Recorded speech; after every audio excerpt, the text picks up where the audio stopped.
Hello everybody, myself Rohit Mehta.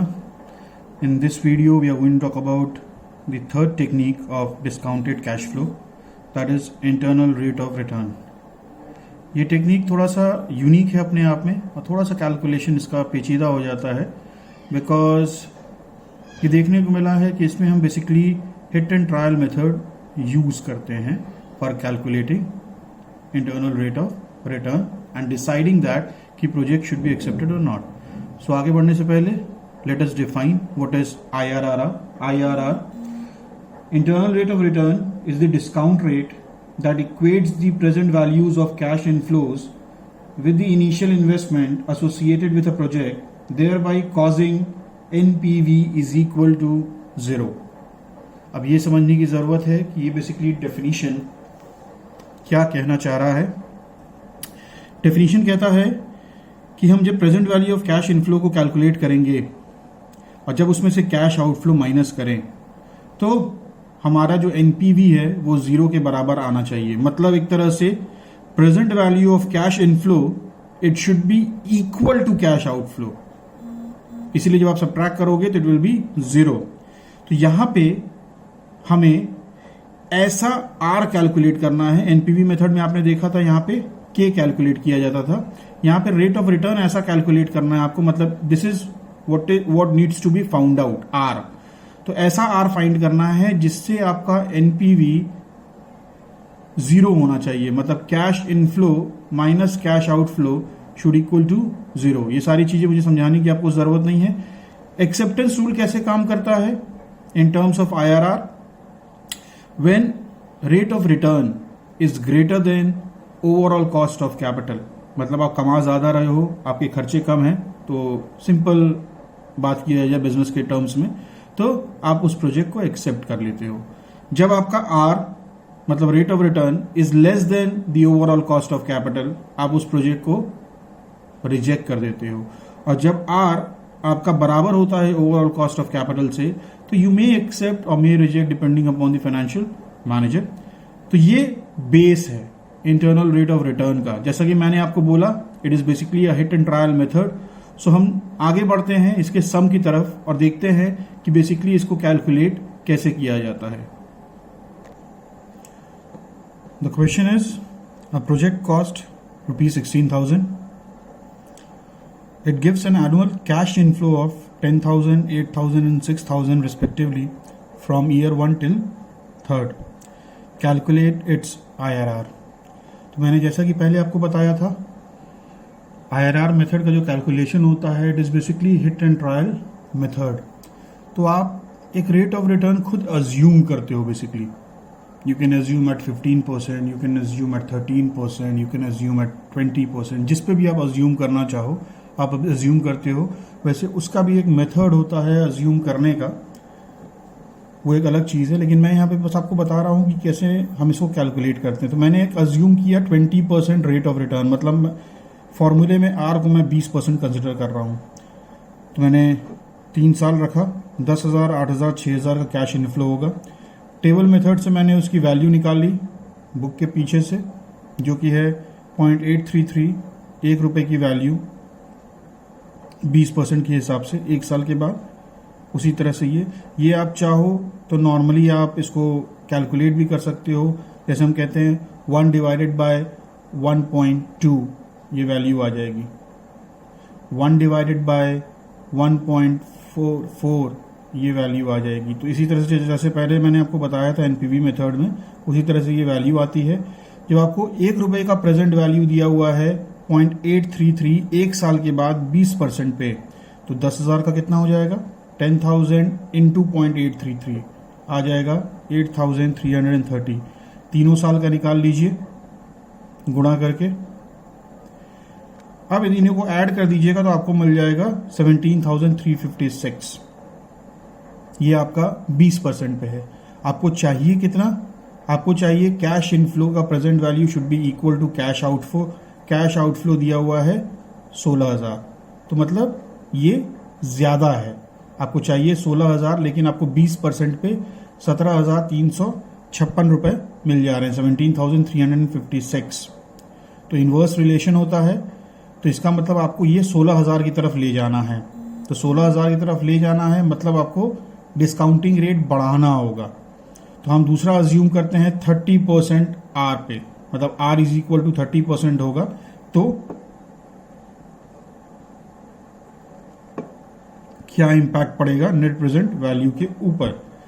वही 3 साल cash inflow 10,000, 8,000, 6,000, ₹1 की वैल्यू 30% के डिस्काउंट रेट पे हो जाती है 0.769 1 साल के बाद। उसी तरह 2 साल, उसी तरह 3 साल। इसको निकालने का वही तरीका है 1/1 plus R to the power 1। तो 1 प्लस 1 डिवाइडेड बाय 1.3 जब आप निकालोगे तो 0.769 आएगा। दूसरे साल में 2^2, तीसरे साल में 2^3। तो वैल्यूज निकल जाएंगी। ये present value of cash inflow है 10,000, 8,000, 6,000 का। 10,000 इंटू 0.769, 8,000 इंटू 0.592, इस तरह करके आप निकाल लोगे। तो टोटल जब सम कर दोगे इसको तो आपको मिलेगा 15,156। तो आपको लाना क्या है? आपको लाना है 16,000। तो मतलब इससे भी आपका काम नहीं चलेगा। लेकिन अब निकाल लेते हैं नेट प्रेजेंट वैल्यू। तो एट 20%, ये आपका 20% पे है। एट 20% ये आपका 30% पे है। अगर आप 20% पे निकालते हो तो आपका नेट प्रेजेंट वैल्यू आ जाता है प्लस 1356। आपको चाहिए कितना? 0। एंड IRR का यही मेथड है ना, cash inflow should be equal to cash outflow. तो आपको चाहिए यहाँ पे 0। 30% के एनपीवी पे आप निकालते हो तो आपको हो जाता है नेगेटिव, माइनस में आ जाता है 844। तो इसका मतलब अगर आपको इन दोनों के बीच में 0 लाना है तो इसका मतलब ये कि जो भी रेट ऑफ रिटर्न होगा वो इन दोनों परसेंटेज के बीच में ही होगा। तो पहला चीज ये हो गया कि आपको ये पता चल गया कि 20% से 30% के बीच में ही वो रेट ऑफ इंटरेस्ट होगा या रेट ऑफ रिटर्न होगा, जिससे आपका एनपीवी आ जाएगा 0 के बराबर। मतलब 16,000 minus 16,000 will come down to 0। अब आते हैं, चलिए कि बेसिकली उसको हम कैलकुलेट कैसे करते हैं। कैलकुलेशन का सिंपल होता है, आप लिख लेते हो प्रेजेंट वैल्यू रिक्वायर्ड। आपको प्रेजेंट वैल्यू की कितनी जरूरत है? 16,000 की। अब आप लिखते हो present value at lower interest rate. Lower rate कितना है आपका? 20%। दो पे आपने निकाला था 20% और 30%। तो 20% पे आपका कितना है? It is 17,356। तीसरा फिर हम लिख लेते हैं present value at higher rate. Higher rate कितना था? 30% पे आपने निकाला था। इस पे प्रेजेंट वैल्यू कितनी आ गई थी? 15,156। तो अब सिंपल कैलकुलेशन है, दोनों के बीच का डिफरेंस कितना है निकाल लीजिए। It will come down to 1,356। इन दोनों के बीच का डिफरेंस कितना है? ये लगभग होगा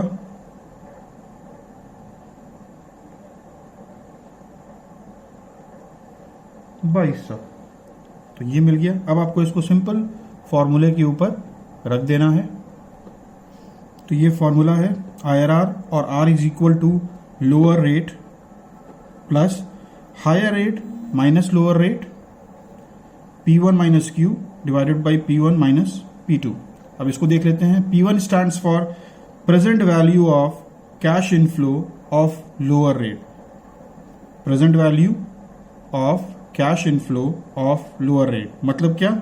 present value of cash inflow of lower rate जो कि दिया हुआ है 17,356 माइनस Q मतलब एक्चुअल इन्वेस्टमेंट कितना है? 16,000 का, जो आपने पहले ही कैलकुलेट कर लिया। इसका डिफरेंस है 1356 जो कि यहां पे आ जाएगा।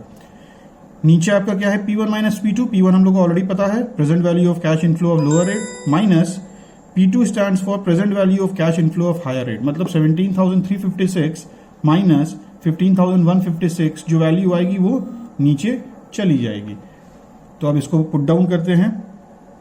Are is equal to, lower rate है आपका 20% और 30%, जिसमें लोअर हो गया आपका 20% plus higher rate minus lower rate, ये हो गया 1356 divided by 2200 is equal to, तो जैसे ही आप रखोगे 20 प्लस 10%, इसको जब सॉल्व करोगे तो 0.6164, तो जब आप रखोगे इसको तो ये हो जाएगा आपको 6.164 तो परसेंट, तो that is 26.16% approx.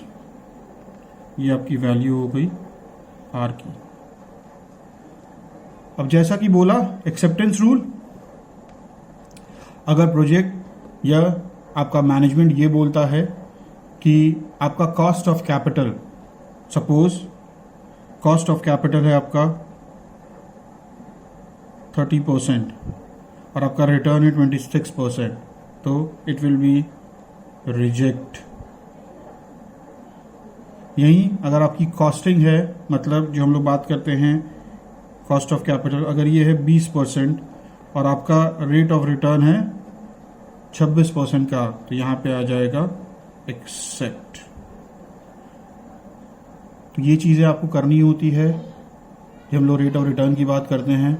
Rate of return is a hit and trial method, जहां पे आपको ये ध्यान रखना है कि आपको ऐसा आर कैलकुलेट करना है जिससे आपका present value of cash inflow should be equal to cash outflow, या दूसरे तरीके से कहा जाए present value of cash inflow minus cash outflow should be equal to 0, और तीसरे तरीके से अगर कहा जाए तो NPV should be equal to 0। तो आर ऐसा रहे जिसमें आपका कैश इनफ्लो और कैश आउटफ्लो बराबर हो जाए, यही आपको आईआरआर मेथड कहता है। और आर हमेशा कंपेरेबल होता है कॉस्ट ऑफ कैपिटल से। अगर आर कॉस्ट ऑफ कैपिटल से ज़्यादा है, मतलब रिटर्न अगर ज़्यादा है कॉस्ट ऑफ कैपिटल से, तो एक्सेप्ट कीजिएगा। अगर रिटर्न कम है कॉस्ट ऑफ कैपिटल से, तो बेसिकली आप रिजेक्ट कीजिएगा, और अगर बराबर है तो फंड मैनेजर पे छोड़ दीजिएगा। Thank you, thanks a lot.